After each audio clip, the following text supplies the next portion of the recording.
സയ്യിദ് യഹ്യൽ ബുഖാരി തങ്ങളെ ആത്മീയ നേതാവായി അംഗീകരിച്ചുകൊണ്ട് വരാൻ വേണ്ടി സമ്മതം ചോദിക്കുന്നു, സമ്മതം കൊടുക്കുന്നു. അത് തന്നെ തങ്ങളെ മുമ്പിൽ വന്ന് അദ്ദേഹം അംഗീകരിച്ചു കൊടുക്കുന്നു.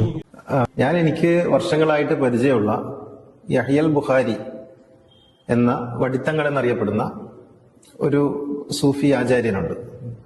അദ്ദേഹം കാസർഗോഡാണ്. അപ്പൊ അദ്ദേഹം എന്നെ കുറേയായി അങ്ങോട്ട് ക്ഷണിച്ചുകൊണ്ടിരിക്കുന്നു. അദ്ദേഹത്തിന്റെ ഒരു സ്ഥാപനമുണ്ട്, മടവൂർ കോട്ട എന്ന് പറഞ്ഞിട്ടൊരു സ്ഥാപനമുണ്ട്. കുറേയായി ക്ഷണിച്ചുകൊണ്ടിരിക്കുന്നു.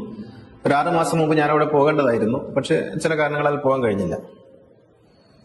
അങ്ങനെ ഈ കഴിഞ്ഞ ദിവസം അദ്ദേഹത്തിന്റെ ശിഷ്യനായ ഒരു സുഹൃത്ത് എന്നോട് പറഞ്ഞു, നമുക്ക് പോകാൻ പറ്റുമോ, നിങ്ങൾക്ക് 1-ാം തീയതി ഒഴിവുണ്ടാവോ എന്ന് ചോദിച്ചു.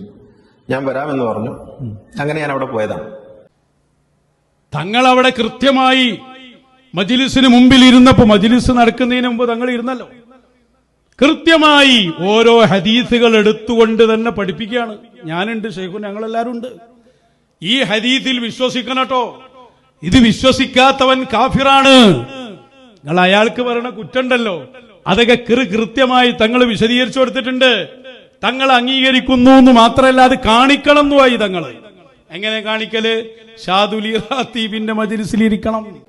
അകമ്പുരുള്ള ആശയങ്ങളുമായിട്ട് ബന്ധപ്പെട്ടാണെങ്കിൽ ആ ആശയങ്ങൾ അന്നും ഇന്നും ഒക്കെ ഞാൻ പറയുന്ന കാര്യങ്ങൾ എന്റെ ബോധ്യങ്ങളാണ്. ആ ബോധ്യങ്ങൾ ഞാൻ അടിയുറച്ച് നിൽക്കുന്നുണ്ട് എന്ന് മാത്രമല്ല, യഹ്യൽ ബുഖാരി തങ്ങൾ ഉൾപ്പെടെയുള്ള ആളുകൾ എന്റെ പ്രഭാഷണങ്ങൾ മറ്റുള്ളവർ കേൾക്കണമെന്ന് ആഗ്രഹിക്കുകയും അത് നിർദ്ദേശിക്കുകയും ചെയ്യുന്ന ആളായിട്ടാണ് എനിക്ക് മനസ്സിലായിട്ടുള്ളത്.